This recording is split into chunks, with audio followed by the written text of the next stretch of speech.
Anyway, let's get on to the football. Rangers last night. Jesus Christ, eh? I heard Ali McCoy say this morning on Talksport that Rangers are a Europa League club. Yeah, absolutely, have been for a few years, and that's no diss on Rangers fans. Like that's just where you're at. And I did the Improving Scottish Football podcast with Kieran, and he talked about this. The level of clubs that Rangers and Celtic are starting to be paired up with is getting and dropping lower and lower and lower. And not any diss on Club Brugge in the Belgian league seems to improve and has got better, but Rangers, you're not in the mix anymore with the Champions League teams. And let's be honest, even Celtic are low level, bottom of the kind of totem pole Champions League team level and quality wise. I'm not talking about size of club and fan base and everything, but quality and level wise. That's where you're at. And Club Brugge came, I remember texting the boys last night, I thought, just when a team just looks faster and stronger than you, you're like, well, God, these guys are just a level or two above you guys, and there's nothing else you can really do about it.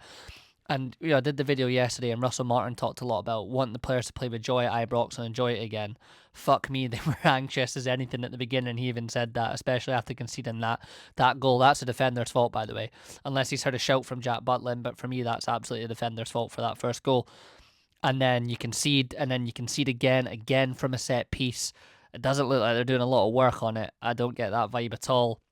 And then it's fair enough, it's a screamer from the boy, the centre half that scores that goal. It's a poor header out from Rothwell, but Club Brugge are flying. They've got the momentum, they've got the buzz, and the centre half strikes it as clean as anything and fires it into the far corner, and that's game over. And yeah, you just felt like, fucking hell, this is going to be bad. And Rangers get back into it and they get that goal, which is a bit of a saving grace, and they were far better in the second half. But then Bruges are obviously 3 up. They're going to drop off a little bit. They're going to drop a bit deeper. They're going to try and preserve their legs for their league games, blah, blah, blah, all that type of stuff. So it's good that Rangers got that goal. They almost get the second one with Sama.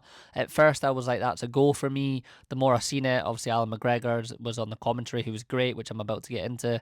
I'm on the punditry, sorry. Said, nah, unfortunately, I think as a keeper, like, he's got that. So fair play, it doesn't quite go in for them. The goal's a lifeline, and it was a lot better in the second half. But Alan McGregor was absolutely spot on about a lot of things. I thought he was brilliant yesterday, and you could tell he was raging, by the way. And remember, he was part of the staff last season too. He talked about the responsibility in football now, not just for Rangers, but in football, particularly in set pieces and stuff like that. They kind of just do what they're told and they don't look at it and solve the problem that actually may come if something does change in a split second. They'll just go, well, that's what I was told to do. There's no responsibility, and Rangers look like that at set pieces. There's zero responsibility, and that's a big problem in football at the moment. Look, I did the coaching. I've not done it for a while, but coming up in this school of coaching where how things are right now, it's a lot of over coaching, and there's a lot of pros to it that we're seeing. Players are very technical, they're good on the ball. We probably haven't seen overall globally everyone be this technically good. You used to talk about like the Brazilians and the Spanish, but it's getting to the case where everyone's like that. But the huge con of it is that players being able to think for themselves, and they're coming up to these academies and stuff, and they're taught. And then as soon as something comes up in the game where they have to learn to adapt and take responsibility, they can't do it. So that's a huge con of it. And I thought Alan McGregor was absolutely spot on about that. What else did he say about it? There was a lot of things that he said about it, to be honest with you, that I really, really liked. And I thought Scott Arfield was really, really good as well. Let me just see here what... Scott Arfield's point. I wrote this down. Scott Arfield's point, and this is what I've been saying about Russell Martin, and Brendan Rodgers did this a lot at Liverpool, a lot. He threw out a lot of words, and by the way, I'm actually liking how Russell Martin is talking. I'm liking the things he's saying. I've said all along, I don't know about the spark part, because what Rangers need is a spark to get the fans back on side and everyone back in and built into it all. But he said you can talk about growth all you want, which he keeps talking about, but the team isn't showing it on the pitch. And that's what I was saying yesterday. If you're going to say, I want my players to play with a bit more joy out there at Ibrox, let's see your team start out there and play it on the pitch, because they didn't do that last night. They didn't do it. It's all fine and well saying it.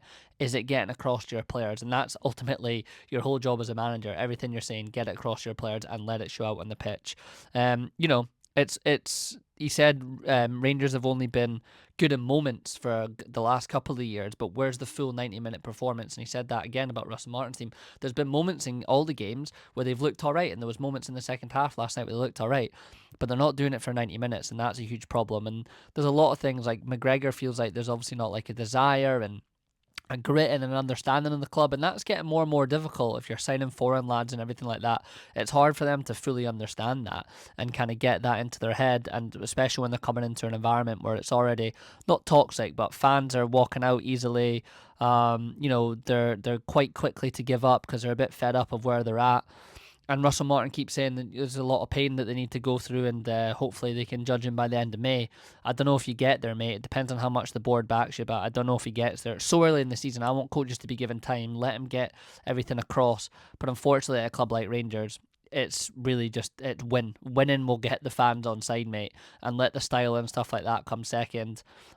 Still be doing it every day and work on it, but can you work out ways to win? And at the moment, yeah, he is just struggling a little bit, and I do think he's going to have a hell of a time to try and get in there. Yeah, again, just wrote down here Alan McGregor just talking about like a lack of energy and desire from Rangers.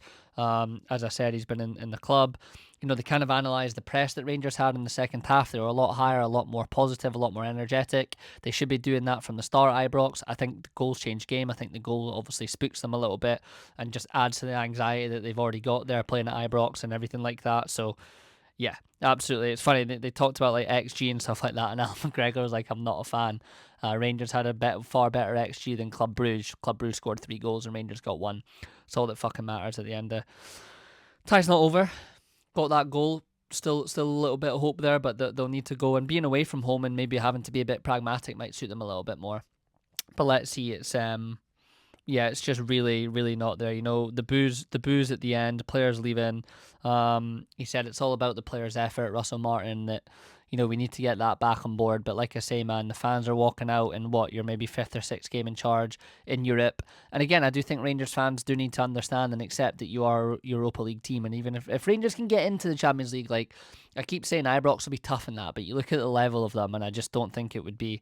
I don't think it would be very good. So Europa League, they can be decent in there. I know there's a lot more money, and they kind of need that to keep catching up to Celtic.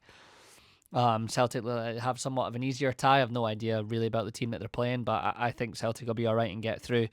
So just not good. Not good for Rangers. Really, really tough on Russell Martin, and they play away to St Mirren this weekend, which will be no easy game before the second leg, and then the Old Firm. So if he doesn't do well in that, he's in a lot of trouble. He's in a lot of trouble at our doors.